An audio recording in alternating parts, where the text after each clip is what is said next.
একটু আগেই commentary box থেকে তামিম ইকবাল বলছিলেন ভারতের মাটিতে 5 উইকেট নেওয়া কোনো চারটিখানি কথা না। 5 wickets in India, not a matter of joke.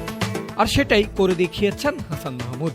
Jasprit বুমরার wicket নিশ্চিত হতেই মাটিতে লুটিয়ে পড়েছেন, সিজদায় গিয়ে শুকরিয়া আদায় করেছেন সৃষ্টিকর্তার। রাওয়ালপিন্ডির পর এবার চেন্নাই, 15 দিনের ব্যবধানে টানা 2 ফাইপার হাসান মাহমুদের। সেই সঙ্গে প্রথম বাংলাদেশি হিসাবে ভারতের মাটিতে গড়েছেন 5 উইকেটের কৃতিত্ব। উইকেটগুলোর মধ্যে রয়েছে রোহিত শর্মা, বিরাট কোহলি, শুভমান গিল, ঋষভ পান্তের মতো বাঘা বাঘা ব্যাটারদের নাম। আর এমন অর্জনে গোটা ড্রেসিং রুম দাঁড়িয়ে যে হাসানকে অভিবাদন জানাবে তা তো আর বলার অপেক্ষা রাখে না। 250-টিরও বেশি ডিজাইন অপশন নিয়ে ওয়ালটন স্মার্ট ফ্রিজ, বোঝে আপনার প্রয়োজন। ঠিক যেমন শুরুর প্রার্থনা করে দ্বিতীয় দিনের খেলায় নেমেছিল বাংলাদেশ, হয়েছে তেমনটাই। সকাল সকাল তাসকিনের আঘাত এদিন ব্যাট কোনো রানই করতে দেননি রবীন্দ্র জাদেজাকে। লিটনের ক্যাচে 7 সকালটা আলোকিত করল বাংলাদেশ। তাসকিন আহমেদের শর্ট অফ লেন্থের বল খোঁচা দেওয়ার চেষ্টা রবীন্দ্র জাদেজার, তবে লাভ হয়নি। বল তার ব্যাটের কানায় স্পর্শ করে চলে গেছে সোজা লিটন দাসের বিশ্বস্ত গ্লাভসে। আগের দিন 86 রান করা এই ব্যাটার আজ ফিরলেন কোনো রান যোগ না করেই।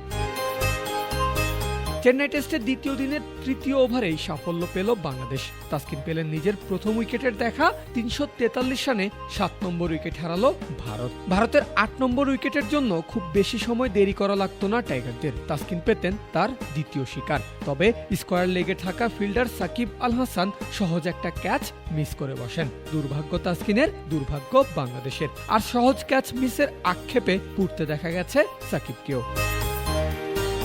যদিও বেশিক্ষণ সেই আক্ষেপে পুড়তে হয়নি আল হাসানকে, কারণ তার মতো একই ভুল করেননি নাজমুল শান্ত। কভার অঞ্চল থেকে লুফে নিয়েছেন সহজ ক্যাচ। অবশেষে তাসকিন পেলেন তার দ্বিতীয় উইকেটের দেখা। 167 রানে 8ম উইকেট হারালো ভারত। শুক্রবার সকালটা হয়ে থাকবে তাসকিনেরই। 8-এর পর 9 করতে সময় নেননি একদমই। এবারের শিকার গতদিনের সেঞ্চুরিয়ান রবিচন্দ্রন অশ্বিন। ওয়াইড লেন্থের বলে ক্যাচ তুলে দিয়েছেন মিড অফে। কোনো ভুল করেননি শান্ত, ফলে 113 রান করে বিদায় ঘণ্টা বেজেছে ভারতীয় অলরাউন্ডারের। আর সর্বশেষ উইকেট পড়ল হাসান মাহমুদের ভাগ্যে, যেটা তিনি চেয়েছিলেন বটে। পূর্ণ করলেন নিজের ক্যারিয়ারের দ্বিতীয় ফাইপার। পাকিস্তানের পর ভারতের মাটিতেও টানা 5 উইকেট হাসান মাহমুদের, আর 376 রানে অল উইকেট হল টিম ইন্ডিয়া। শুক্রবার বাংলাদেশ সময় সকাল 10টায় চেপকে শুরু হয়েছে চেন্নাই টেস্টের দ্বিতীয় দিনের খেলা। ভারতের সাবেক ক্রিকেটার ও ধারাভাষ্যকার দীনেশ কার্তিক মনে করেন প্রথম দিনের তুলনায় আজ ব্যাটারদের কাজটা সহজ হবে, কারণ সকালে উইকেটে ময়েশ্চার কম মনে হয়েছে তার কাছে, আর আকাশটাও বেশ পরিষ্কার।